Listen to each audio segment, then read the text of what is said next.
Russia held a Victory Day parade today. And I need you to understand what you actually saw, because what Moscow put on display in Red Square this morning was not strength. It was a confession. 72 vehicles. That is the number. 72. In 2015, Russia rolled 265 armored platforms through that same square. Columns of T-90s, Iskander launchers, S-400 systems, intercontinental ballistic missile carriers, the full industrial orchestra of a superpower advertising its ability to project force across continents. This morning, Vladimir Putin stood on that reviewing stand and watched a formation so thin, so visibly reduced, that the parade itself became the evidence, not evidence of victory, evidence of what 3 years of catastrophic miscalculation have done to the Russian war machine from the inside out. And here's what most coverage will miss. The story is not the parade. The story is not the guest list or the flyover or the diplomatic choreography. The story is that the Russian Federation can no longer perform its own mythology, the single most important annual ritual of state power, the one event designed to tell the Russian people and the entire world that this military is unbreakable, has been scaled back so dramatically, so consistently, year after year, that it now functions as a real-time damage report.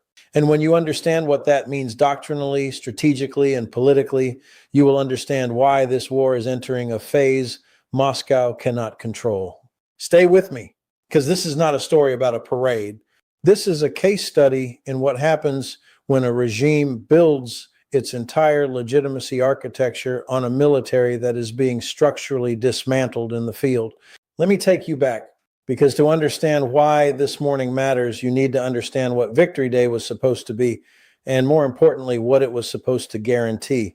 For decades, the May 9th parade served a dual function that Western analysts consistently underestimated. Externally, it was a coercion signal.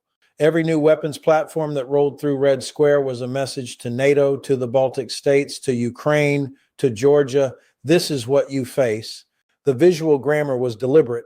Hundreds of vehicles in tight formation, strategic bombers overhead, precision missile systems in sequence. The purpose was not celebration. It was deterrence theater, and for years it worked.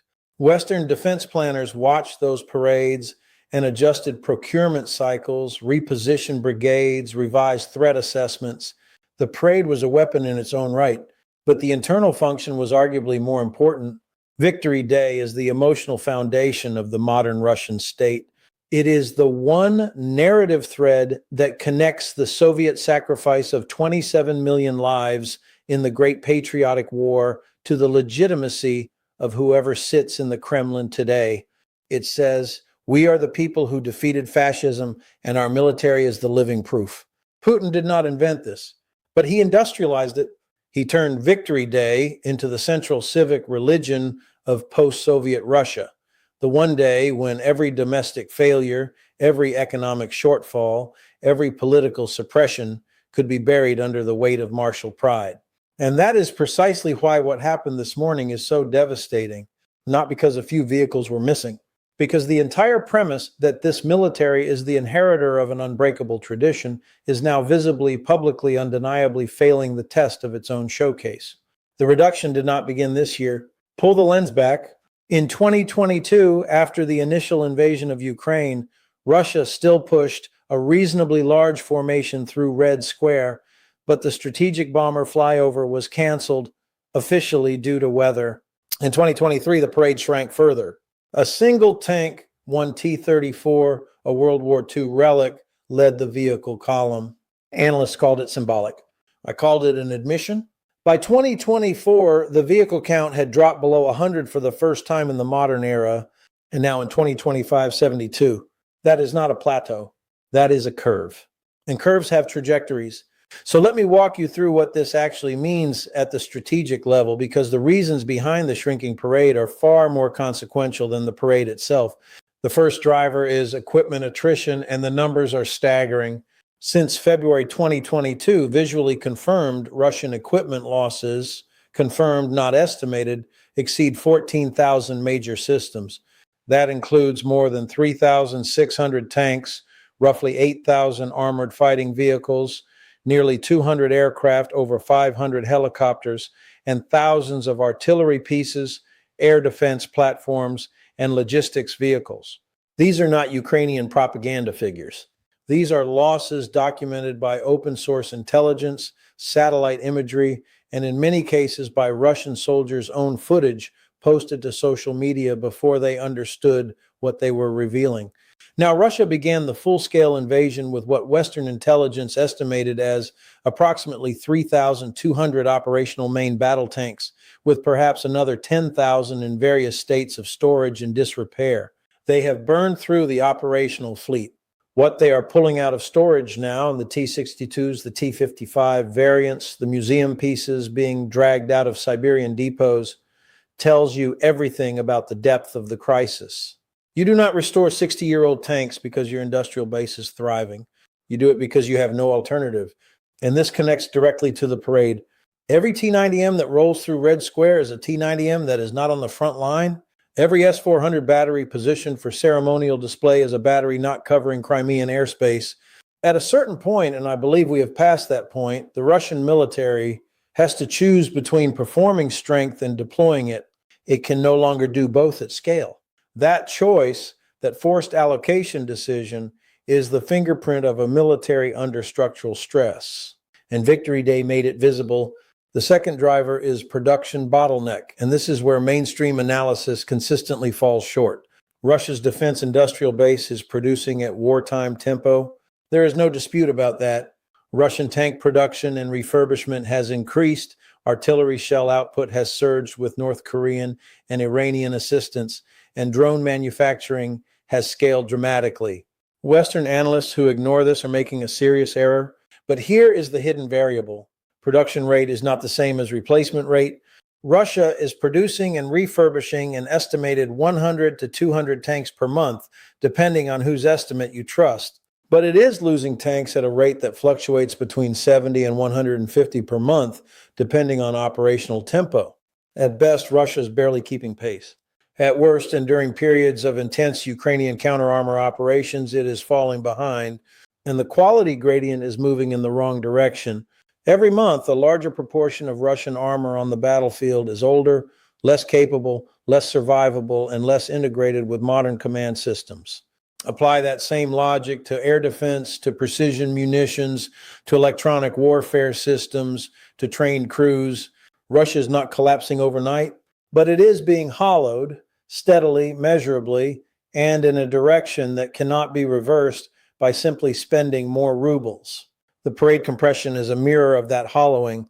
You are seeing the deficit made ceremonial, and it gets even more serious from here.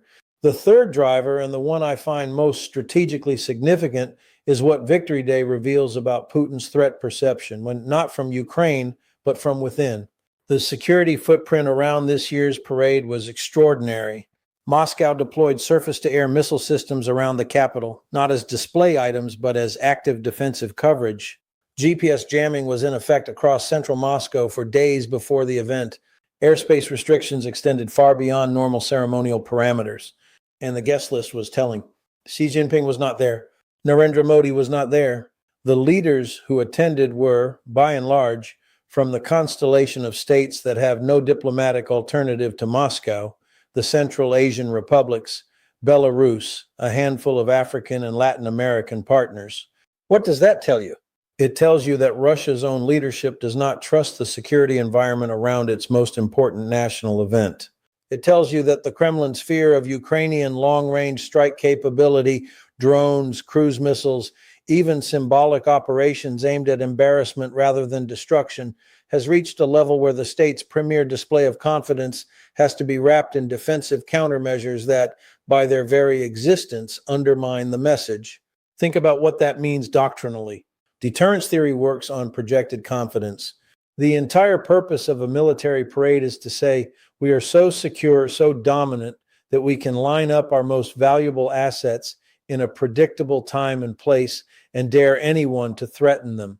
The moment you visibly defend the parade, you have conceded that the threat environment has penetrated your strategic rear, and that concession, once made in public, cannot be taken back. Ukraine did not need to strike Red Square. Ukraine did not need to launch a single drone at Moscow this morning. The defensive posture itself was the Ukrainian victory. The paranoia was the proof. Now, let me bring you to what I consider the true turning point embedded in this moment, not the parade itself, but the strategic context surrounding it. In the weeks leading up to May 9th, multiple converging dynamics made this Victory Day unlike any before it.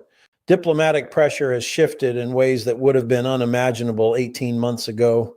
The United States and European partners have been signaling with increasing clarity that the window for a negotiated framework is real but narrow. Ukraine has demonstrated through its deep strike campaign against Russian energy infrastructure, its sustained attrition of Russian air defense networks, and its innovative use of asymmetric naval warfare in the Black Sea, that time does not automatically favor Moscow. And here's the piece that most commentary neglects. Russia's force generation model is approaching a demographic wall. The initial mobilization in September 2022 brought roughly 300,000 additional personnel into the system. Subsequent covert mobilization, contract recruitment drives, and prisoner enlistment programs have fed the front line continuously. But the casualty figures, and while exact numbers are contested, credible estimates now range between 350,000 and 500,000 total Russian killed and wounded since February 2022, are consuming manpower at a rate that voluntary recruitment cannot sustain indefinitely. Putin has avoided a second formal mobilization because he understands, perhaps better than any analyst in the West gives him credit for, that a second mobilization is a political detonator.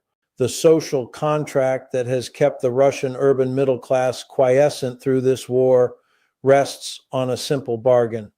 The war is fought by volunteers, by contract soldiers, by men from the periphery, by expendable populations. The moment that bargain breaks, the moment Moscow and St. Petersburg start receiving conscription notices at scale, the political calculus changes in ways that no Victory Day parade can manage. And this is where the scaled back parade becomes something more than symbolism. It becomes a strategic indicator. Putin is managing a regime under compounding pressure, military, industrial, demographic, diplomatic, and the annual ritual that is supposed to project dominance instead projects the accumulation of that pressure. 72 vehicles is not a number chosen for dramatic impact.